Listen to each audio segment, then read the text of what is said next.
Killingham has one of the coolest One Piece character designs. I don't know what it is, but it's freaking cool, right? Hey there, y'all. This is Hades, and today we're discussing One Piece, chapter 1151.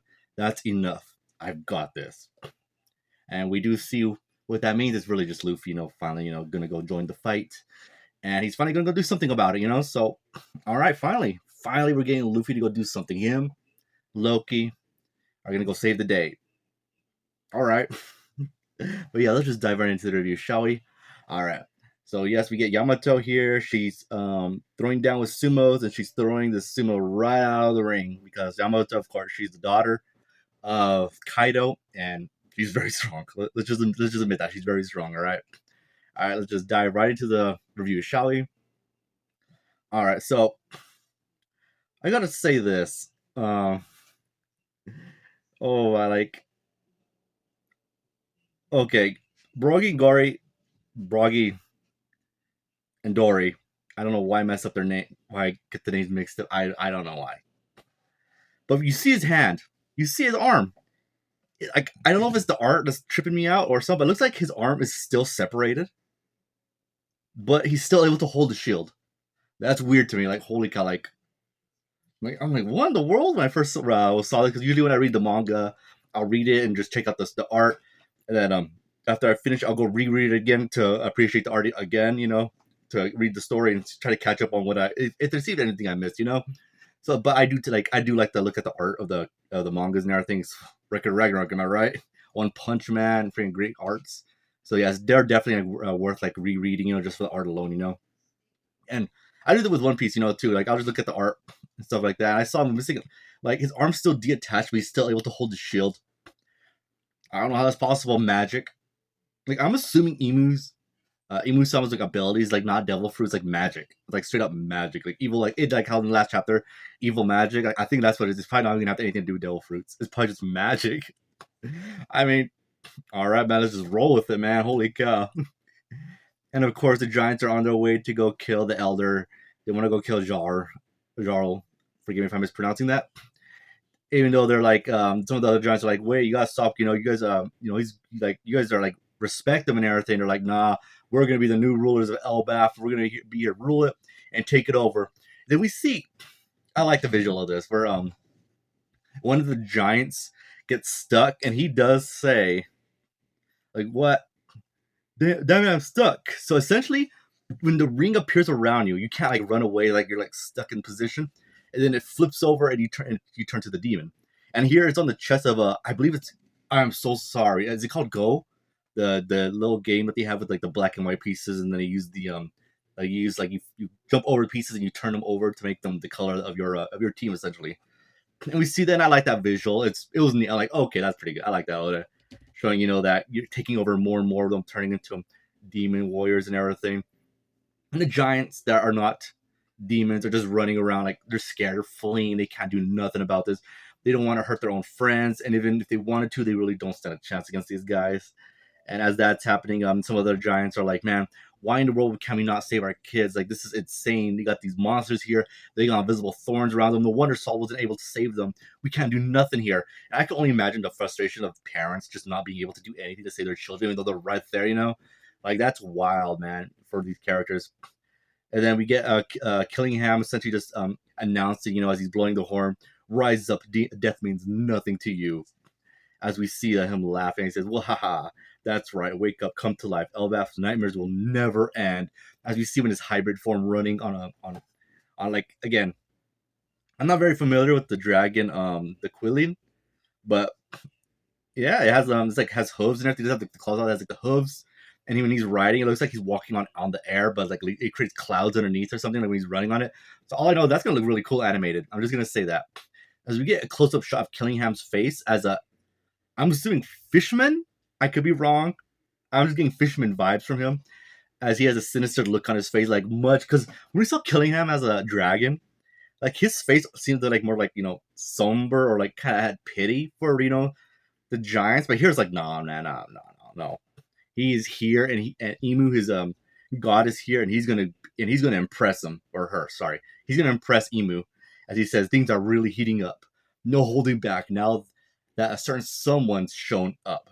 Rampage to your heart's content, my demons.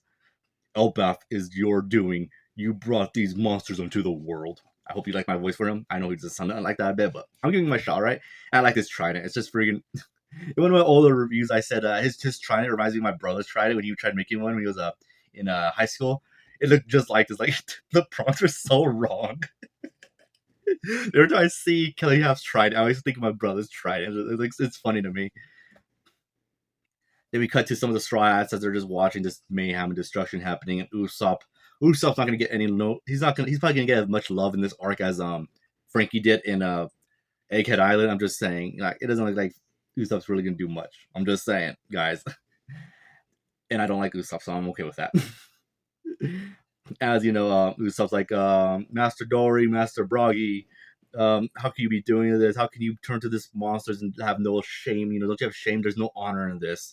As they're just rampaging through everything. So again, we don't know the full effects of the demonification that's happening right here. I'm assuming if it, like, let's say let's just give an example. Like let's say Emu tried to do this to Akainu, like the circle happened, and Akainu was like, "Wait, won the world," and it flips over, and it flips back.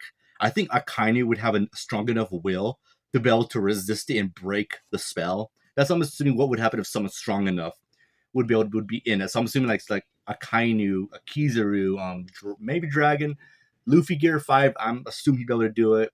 Some other characters are like incredibly powerful, like Zoro probably could do it. I would imagine. So yeah, like characters like that are like proven like incredibly strong, like Mihawk, Buggy. I'm just joking. Buggy's a joke. So you know, like really strong character. I think they could resist it. Like they could be able to like it flips over on them, flips back, and they're able to like break out of it. You know what I mean? So that's what I'm assuming happens, but I could be wrong. Maybe it's just like you're done. Like this is magic. Like there are no rules here. Be gone. I'm just saying. And that's going on. Summer says, "My lord, how far are we taking this?" As Killingham says, "The board is already covered in our color," referring to the game that they're playing Go, essentially just turning everyone. As Emu says, "These nightmares are made of pure malice. If we let them rampage, they'll eventually destroy themselves." Sorry, that's Killingham saying that. As Emu, she says, "Press on until it shatters." And then I'm assuming this is Killingham saying, "Until what shatters?" And then she says, "The spirit of Elbath. Had Harold not blundered in the critical hour, this nation would long have been beneath my rightful domain." So again, he probably did the demonification to Harold, King Harold, and then Loki saw what happened. He had to kill his father. That's what I'm assuming is going to happen. Why didn't Loki tell anyone about this? I don't know. We'll see in the future, right? There better be a good explanation there, Oda. Then we cut to Chopper falling down the tree, going after Ye, son. As he's like, I gotta save him, because you know he knows how to hurt the Royal Knights, the God Knights, excuse me. And then so he runs down quickly to to catch him. And how does he save Hay from the impact and everything? Don't ask questions. Guard point there to answer the question. And everyone that saw like down in the frozen hills, like, what in the world's going on? And Luffy knows it's Chopper, and he's like, how do I know that's Chopper? It's because Luffy, your powers, some kind of powers. your new powers you're getting here. They're getting better and better and better. Then we cut to the Straw Hats and them just leaving, and then we cut to Loki here with some of the other giants as he get a message from, again, Loki says Mosa, as he's like, what, Mosa, don't think I'm busy here. And Mosa's like, yeah, something going on here. I'm probably not gonna be able to talk to you again. So I don't want to say, you're a good kid. It was nice talking to you. Bye. And Loki's like, what? Like, what's going on? I'm like, what in the world's going on here? And of course, he's a bit embarrassed. Like, yeah, you guys, the other giants kind of tease him about. He's like, yeah, you guys better not say anything about this. Then we cut to Luffy and them coming back with Ye, as they're like trying to figure out what's going on. And Luffy figures out, wait, this old man was a part of the Gold Roger's crew and everything. And then we get comedic moments between some characters here and there. As Chopper essentially starts telling them, what's going on up above and what's happening. Then they feel a massive haki bolt just go throughout the area. And I'm assuming that's from the last chapter when Emu said silence and just freaking made that massive haki energy. I'm assuming that's what they're feeling down here. And then we get some of the giants like kind of freaking out, and Sanjin's are like, whoa. As we get Harold saying, everybody, we need to get a lift up to the sun realm right now. Elbaf is in danger. And Luffy says, Chopper, that's right. I've got this. And Loki just starts laughing, saying, what could be the source of this ridiculous burst of hockey. Daga ha ha. You guys really will need my power now. So yeah, I'm assuming they're gonna take Loki to help him out. I think they're all gonna go up there and see what's gonna happen. Luffy's gonna go Gear 5, and we're gonna have a really good fight. I hope. It's not gonna be on this level of Kizaru versus Luffy, but I think it'll be a pretty good fight. I think eventually it's probably gonna go down to, I'll make a prediction video on who's fighting who. But yeah, overall I did like this chapter. I liked, again, I don't know why, but I really like Killingham's design. I think that's pretty dang cool. It's been a while since we had a cool character design. And okay, so yeah, as I'm going through these pages, there's not really much to really complain about. Just some things that I really didn't like, but it's like for the story, it's not bad really. So overall, I think I'll give this chapter probably I'll give it I guess an 8 out of 10, just because the fall with Chopper and Ye is like, really, come on, you know what I mean?